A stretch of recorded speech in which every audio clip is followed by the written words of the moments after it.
Привет, ты на канале Streamerl, и сегодня я хочу рассказать тебе про консоль Nintendo Switch. Но не про одну консоль, а про абсолютно все консоли, которые выходили за все это время. А вышло их уже 4.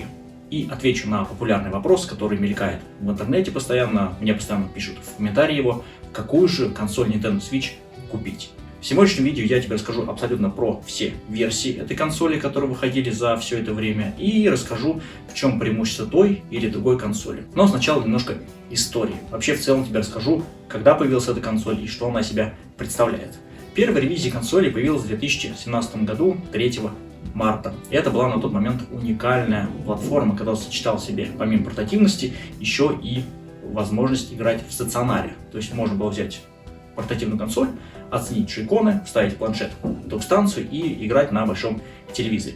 Понятное дело, по техническим параметрам эта консоль сильно отставала от конкурентов, но тем не менее предлагала возможность играть полноценно в крутые игры, в крутые порты, например, такие как Ведьмак 3 в портативном режиме. В 2019 году компания Nintendo выпустила вторую ревизию консоли Nintendo Switch, которая отличается от предыдущей версии только улучшенным чипсетом. То есть чипсет стал теперь меньше кушать электричество, меньше выделять тепла, за счет этого стала дольше работать батарея и чуть-чуть повысилась производительность. В этом же году была анонсирована и выпущена новая версия консоли Nintendo Switch, которая облегчилась и приобрела монолитный форм-фактор.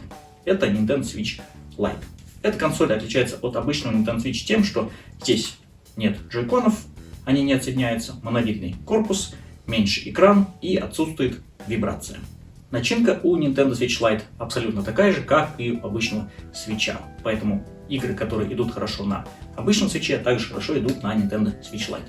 И на удивление публики в конце 2021 года компания Nintendo выпустила консоль Nintendo Switch OLED. Все ждали какую-то новую консоль, не знаю, Nintendo Switch Pro, New Nintendo Switch и прочие названия, которые придумали различного рода блогеры и ютуберы в себя в голове, но компания Nintendo выпустила Nintendo Switch OLED. Отличается эта версия от обычного Switch тем, что у нее больше экран, это OLED-экран, он более яркий, но не без своих минусов. Также есть более удобная подставочка, не такая, как в Nintendo Switch обычном, который невозможно было использовать по назначению, консоль постоянно падала. Также здесь увеличен объем встроенной памяти, вместо 32 гигабайт, которые были в Nintendo Switch и Nintendo Switch Lite, здесь уже 64. Также в док-станцию был добавлен LAN-порт, но за счет этого уменьшилось количество USB-разъемов внутри. Вместо 2 стал 1. Если сравнивать по физическим параметрам консоль Nintendo Switch и Nintendo Switch OLED, то эти консоли различаются. У консоли Nintendo Switch OLED сам планшет чуть длиннее, чем у Nintendo Switch, поэтому могут быть трудности в использовании некоторых аксессуаров, таких как, например, Nintendo Labo. По техническим своим параметрам внутренним эти консоли абсолютно одинаковые. Тот же самый чипсет и абсолютно одинаковая производительность. И вот я подобрался к вопросу, который многие задают. Какую же версию консоли Nintendo Switch купить? Обычный Switch, Switch Lite или Switch OLED? Я тебе отвечу на этот вопрос на основании своего опыта использования всех этих консолей. Сначала расскажу, откуда у меня вообще появился Switch. Я купил Nintendo Switch обычный в начале 2021 года на замену PlayStation 4. Я планировал купить, конечно, Xbox Series X, но в наличии их не было. И решил купить Switch и думаю, дай-ка попробую эту консоль. Вот попробовал и, как ты видишь, никак еще не распробую, потому что игр на Switch вышло очень много, они очень интересны и пройти хочется их всех. Я наслаждался этой консолью, мне она очень нравилась, я был, честно, шокирован тем, что в портативе можно вообще играть в разного рода игры и в крутые порты, такие как Ведьмак, Метро и иже с ними. Теперь поговорим про Nintendo Switch Lite, как он у меня оказался. В целом я себе планировал купить эту консоль для того, чтобы сделать обзор, но произошло следующее. Компания Nintendo объявила конкурс в своем инстаграме, и по условиям конкурса нужно было собрать 4 флайера с пикменами, зарегистрировать их в инстаграме, выложив пост с хэштегами и, собственно, ждать розыгрыша. Я в розыгрыш попал и выиграл данную консоль, поэтому достался она мне бесплатно. Я на нее делал обзор, можешь, собственно, посмотреть распаковку и мои впечатления от нее. После того, как я взял в руки эту малютку, она меня поразила, конечно же, своей портативностью. Она очень удобная, монолитная, ее вообще не страшно как-то брать за один угол, что не скажешь про обычный Switch, который нельзя так взять, потому что джойкон может отломиться. Вот, эта консоль поразила своим удобством и эргономикой. Она очень удобна в плане кнопочек, они хорошо нажимаются, хорошо чувствуются. Хороший слот для карты памяти здесь, хороший слот для картриджей здесь сделаны. В общем, эта консоль очень удобна. Была бы здесь еще вибрация, если бы Nintendo ее не вырезала, вообще было бы все супер. Экран, конечно, меньше, приходится иногда держать консоль максимально близко к глазам, чтобы прочитать мелкий текст, потому что в некоторых играх текст бывает мелковат. Но в целом с этой консолью я провел все лето, то есть где-то 3-4 месяца, что я там жил на даче, я играл только в эту консоль, и она меня в целом устраивала до тех пор, пока не появился Nintendo Switch OLED. Историю Nintendo Switch OLED я тебе уже рассказывал, но расскажу вкратце то, что эту консоль прислала мне компания Nintendo. То есть из всех свитчей, которые здесь представлены у меня, я потратился только на Nintendo Switch обычный, который купил на Авито за 17 тысяч рублей. Когда я взял в руки этого монстра, я почувствовал всю его мощь. Эта консоль сделана из других абсолютно материалов, в отличие от консоли Nintendo Switch и Nintendo Switch Lite. Эти материалы кажутся более дорогими, такими премиальными, плюс вот это вот стекло, глянец на передней панели, он дает такой эффект лакшери, и плюс белые джойконы, которые есть только у консоли Nintendo Switch OLED.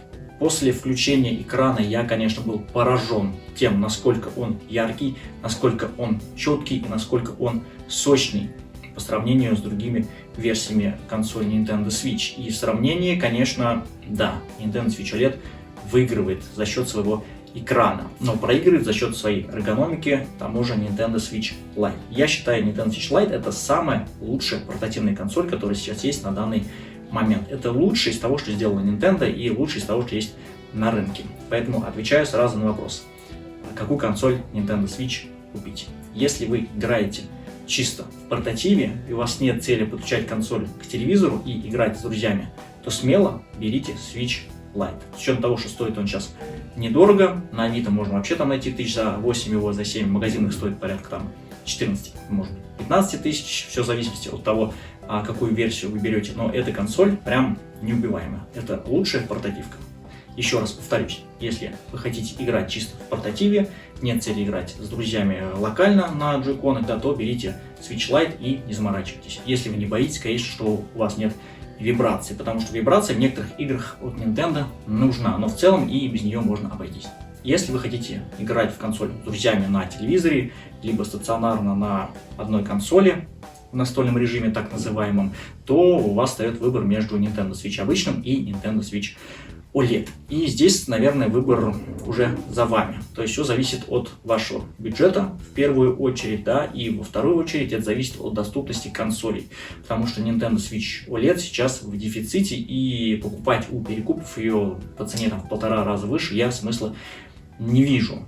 Если у вас стоит цель играть в большей степени на телевизоре и иногда в портативном режиме, то вам абсолютно спокойно подойдет консоль Nintendo Switch обычный, потому что они сейчас, в принципе, дешевые относительно Switch OLED, да, в доступе есть, и на Авито их тоже полно. Вот поэтому можете взять Switch обычный, играть с друзьями, сложаться и периодически играть в портативе. Если же вопрос денежный не стоит, у вас еще не было консоли Nintendo Switch никакой до этого, либо вы хотите обновить свою старую консоль на новую консоль, то определенно берите Nintendo Switch OLED. Потому что это последняя консоль, которая вышла от Nintendo, у ней больше памяти, у нее просто фантастический экран в плане портативного режима, и плюс есть LAN-адаптер для тех людей, которые играют в онлайн-игры, потому что через LAN-адаптер, насколько вы знаете, пинг намного меньше, и в онлайн-игры играть с пингом меньшим намного лучше, чем с большой, так сказать, сетевой задержкой.